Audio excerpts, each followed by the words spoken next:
Hello everyone, my name is Relax and Panic, and this is another reaction to Steins Gate Zero. It is episode 11, as it seems, the middle of the season, I guess. And you know what to do. If you want to see the reaction itself, go down into my descriptions, follow the links, replace the circumflex dot parts with real dots, and enjoy. Once you've done, feel free to come back here and hear my thoughts. So, I'll see you soon. Bye. Those that came back, welcome back. Now, yeah, there was a strange episode. On the one hand, we finally got Maho in what is really going on, what it really is about. And on the other hand, it is a farewell to her and to the professor. Multiple ones here.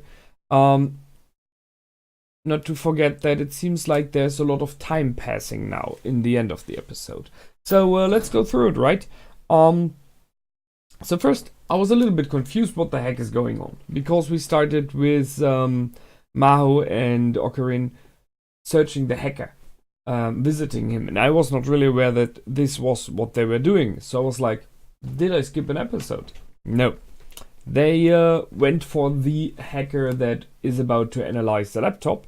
And, I mean, who else should it have been? It had to be him. He is the super hacker. And has a very nice room there, as it seems. There's a little bit here. So he has another, like a small lab where he can analyze stuff like that.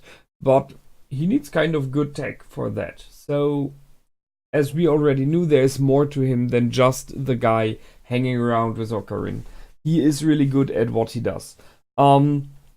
They finally got Maho informed about the real background stories, what is going on. They did not tell her about the real-time machine they have on the roof and where it is, but she was clever enough to speculate about that they have something like that.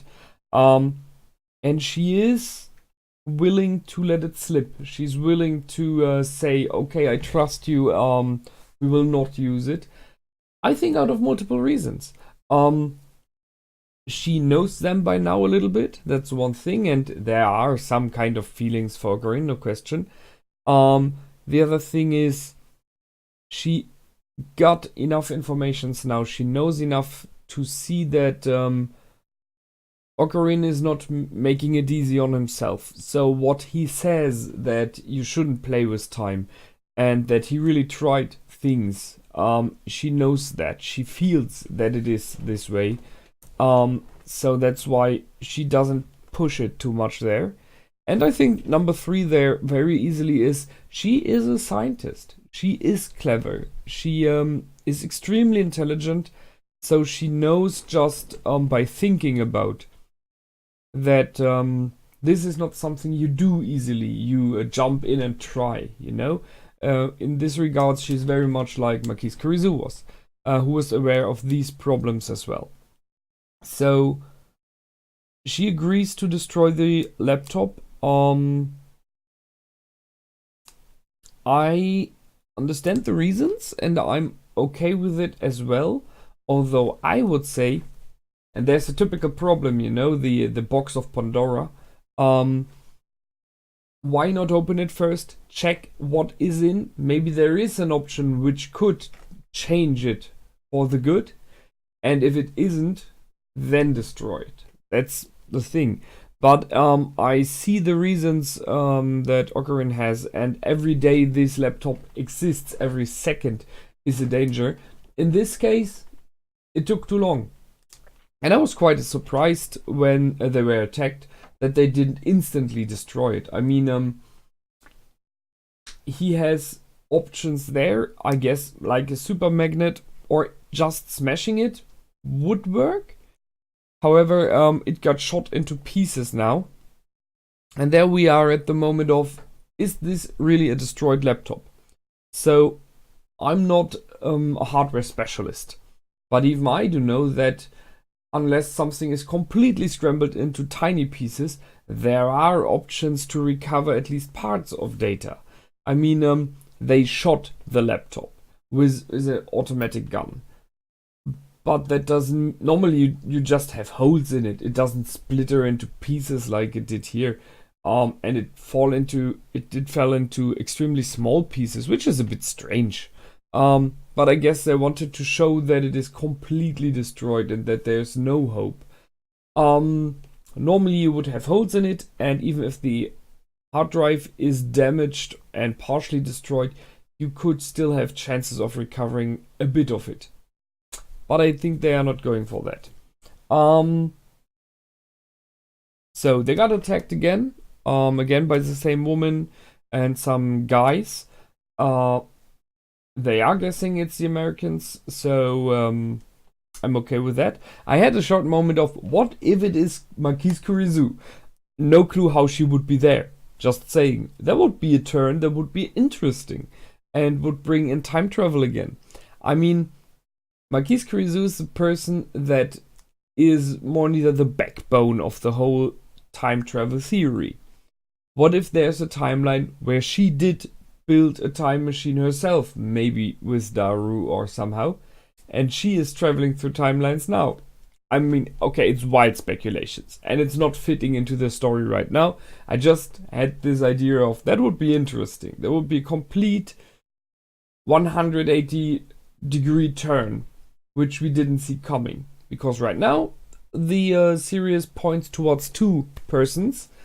So it would be a surprise. However, then we had Maho and her breakdown, so I'm not sure what that was about. It could be something like a permanent problem, but I think it was more about the frightening, the panic, the whole shock of the attack, and what happened afterwards, the psychological effects as well, that she was aware that she lost this last connection to Makise, something like that, and that's why she had like a shock effect later on. I guess that's what it is. They played in a little bit between her and Ocarina again, that there is this option of those two coming together. And as I said, I would be open for it. I would like it, because they are fitting to each other on many levels. And it's not easy for someone with such high intellect to find a partner which is on an equal level. So that would be fitting. Why not? They are leaving, however, and Ocarina is invited to the US. So I can only guess, but it might be an option that the next episode or second next we will see a change of the whole area towards the USA, at least for some episodes. Would be interesting. We would break out of the shell which we were in, because we always were in the same area here. We always played this whole series, even the original Steins Gate, completely in this one town, in this one city. And a complete change of air to another city would be something new. Although I'm not sure if I'm okay with it. I think it is a part of this series that they are there in this one city. Because we have like the playing field set, and every change we can see better because we know this city by now.